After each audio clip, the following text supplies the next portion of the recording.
वंदे मातरम कर्मचारी साथियों, आज हम जानेंगे कि किस तरीके से नव नियुक्त जो कार्मिक है उनकी आईडी बनाने के बाद में पे मैनेजर पे उनके डाटा की एंट्री कैसे करनी है।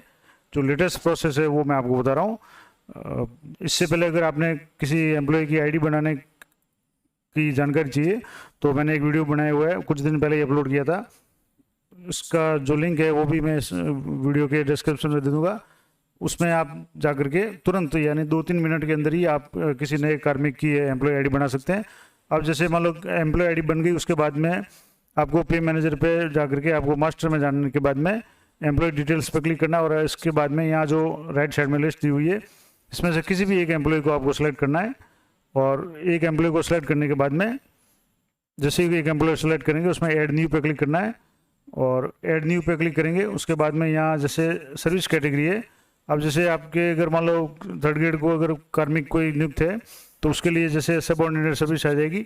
अब सब ऑर्डिनेट सर्विस यहाँ क्लिक करने के बाद में क्लिक करके छोड़ेंगे तो यहाँ सीधा एम्प्लॉय आईडी का जो बॉक्स आएगा उसमें आपको एम्प्लॉय आईडी एंटर करनी है। उसके बाद में यहाँ फैच डाटा पे आपको क्लिक करना। तो सबसे पहले मैं एम्प्लॉय आईडी यहाँ एंटर कर देता हूँ जो कार्मिक की अभी कुछ दिन पहले ही मैंने बनाई थी।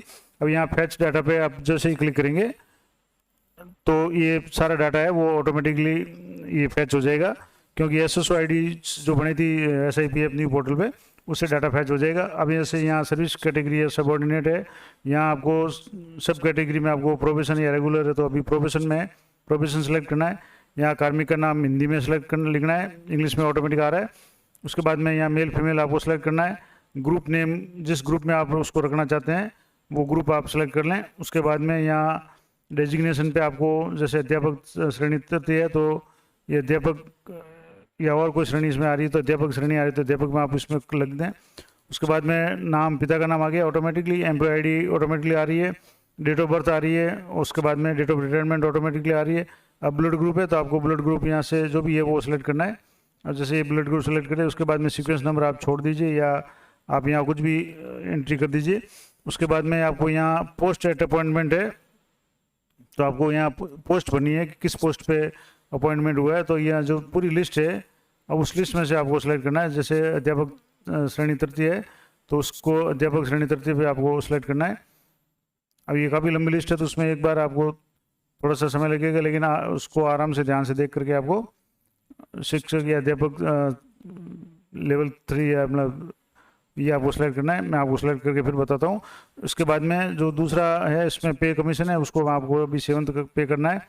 फिर आपको HRA एलिजिबिलिटी में आप प्ले 9% कर दें, और CCA में आप प्ले कुछ भी कर दें क्योंकि अभी ये इसको लागू नहीं होगा।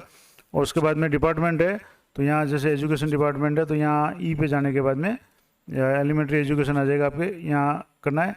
और यहाँ एक पोस्ट एट अपॉइंटमेंट ये आपको सेलेक्ट करनी है। उसके बाद में उसको सबमिट करना है। अब मैं इसको पोस्ट सेलेक्ट करके फिर आपको बताता हूँ क्योंकि लंबी लिस्ट है तो थोड़ा सा समय ले रही है। लिस्ट में अध्यापक श्रेणी तृतीय करके आपको यहाँ सबमिट करना है। अब इसमें आ गया व्यक्तिगत विवरण सफलतापूर्वक डाला गया है। अब इसमें से आपको यहाँ सर्विस कैटेगरी सब ऑर्डिनेट आ गई, सब सर्विस कैटेगरी है, प्रोबेशन आ गया। स्टेटस में आपको एडॉक डेपुटेशन, APO एक्सटेंशन या रिटायर्ड या सस्पेंशन, तो आपको इसको इसमें से NA कर देना है क्योंकि अभी इसमें कोई लागू नहीं हो रहा है। टेम्परेरी परमानेंट में आपको प्रोबेशन कर देना है। सर्विस कोटा में आपको जैसे ये फिजिकली हैंडीकेप में है तो PH कैटेगरी में इनको, जैसे ये कैंडिडेट है तो इनको इसमें लेना है। उसके बाद में कैटेगरी में आपको जनरल OBC SC जो भी है उसमें से, तो इनकी जो भी कैटेगरी OBC है तो उसमें OBC में लेना है। गजेटेड नॉन गजेटेड में तो नॉन गजेटेड थर्ड ग्रेड की पोस्ट है। इंटाइटलमेंट स्टेटस यानी बिफोर 2004 तो इसी है, अभी 2004 के 2004 के बाद के हैं तो फ्रॉम है। मैरिटल में मैरिड अनमैरिड जो भी है वो आपको करके यहाँ अपडेट पे आपको क्लिक करना है। इस तरह से स्थिति विवरण सफलतापूर्वक अपडेट हो गया। उसके बाद में अब आपको यहाँ बेसिक जो पे है यहाँ से आपको L जो भी थर्ड ग्रेड का जो वेतन है वो आपको सेलेक्ट करना है।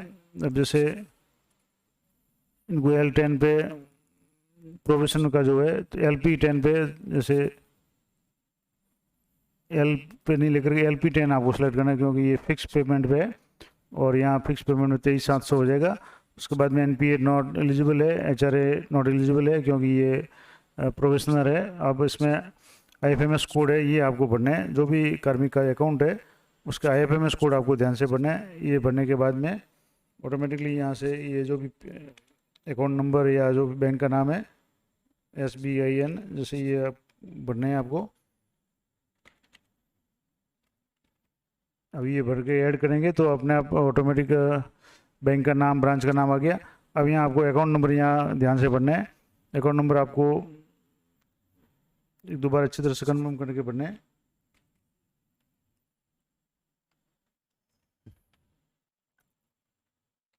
अकाउंट नंबर भरने के बाद में फिर आगे आपको जो प्रोसेस है वो करना है। अकाउंट नंबर आपको बहुत ध्यान से भरना है और अच्छी तरह से देख करके भरना है कि यहाँ अगर आपने गड़बड़ कर दी तो जो अकाउंट है वो गलत फीड हो जाएगा, फिर समस्या आ जाएगी।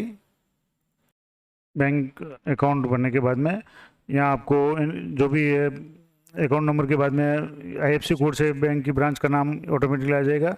उसके बाद में यहाँ इंक्रीमेंट डेट आपको 1/7/2023 भर के आपको इसको सबमिट पर क्लिक करना है। और जैसे सबमिट पर क्लिक करेंगे पे एंड बैंक जानकारी सफलतापूर्वक प्रविष्ट हो गई है।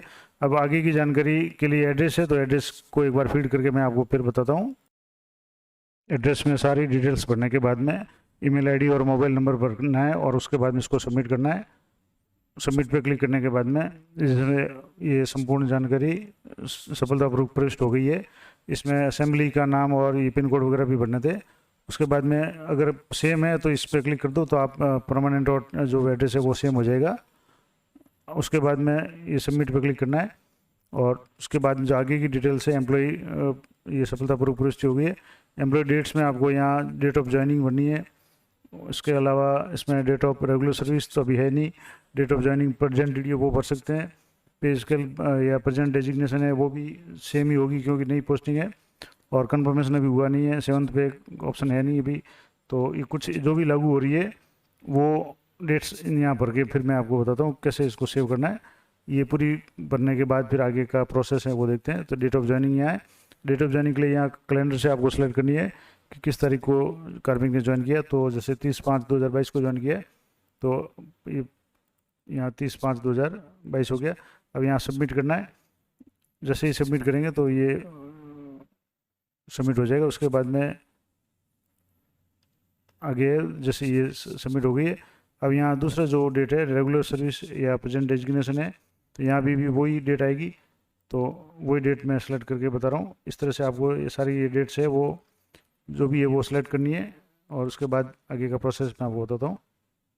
जैसे आगे कर्मचारी की डेट दिनांक का विवरण सफलतापूर्वक प्रविष्ट हो गया है। अब आगे देखते हैं इसमें जो भी डेट लागू हो रही है वो आपको भरनी है।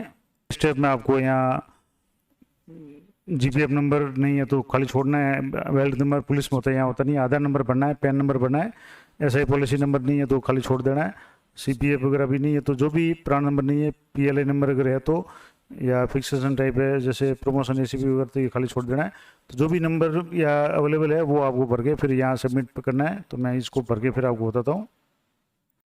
अब इसमें पैन नंबर भर के फिर आधार नंबर भर के GPF नंबर में ये मांग रहा है तो GPF नंबर में अभी जैसे कुछ नहीं है तो आप 00 भर सकते हैं। ये 00 भरने के बाद में यहाँ फिक्सेशन टाइप में यहाँ प्रमोशन ACP या डायरेक्ट रिक्रूटमेंट है तो यहाँ डायरेक्ट रिक्रूटमेंट करके यहाँ सबमिट पे क्लिक करेंगे तो यहाँ डाटा ये सबमिट हो गया, सेव हो गया।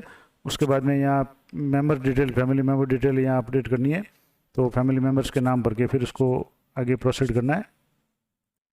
अब जैसे फैमिली डिटेल में फादर या मदर का नाम भर के उसके रिलेशन भरना है और कैलेंडर से डेट ऑफ बर्थ सेलेक्ट करके जैसे वर्किंग और रैंकिंग सेलेक्ट करके उसके बाद में यहाँ सबमिट पे क्लिक करना है।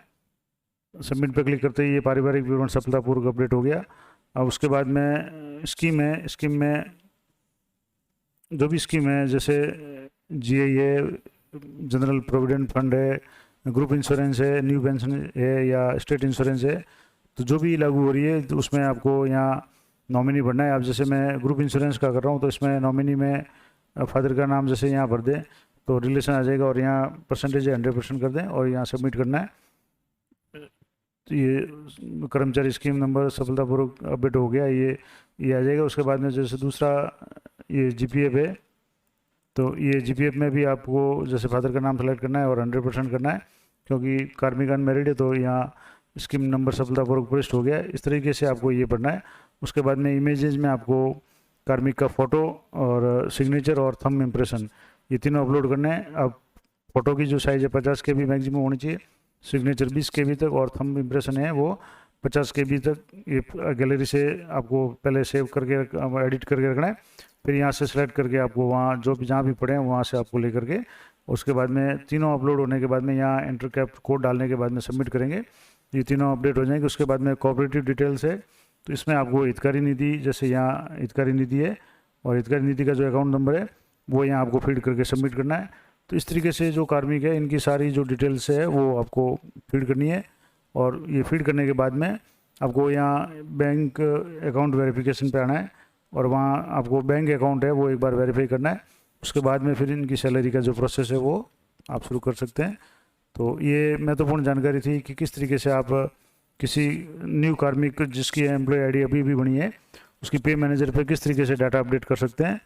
आशा करता हूँ कि ये जानकारी आपके लिए उपयोगी रहेगी। और इस संबंध में अगर आपकी कोई भी क्वेरी है या कुछ आप जानकारी चाहते हैं तो कृपया कमेंट करें, मैं यथासंभव आंसर देने का प्रयास करूँगा।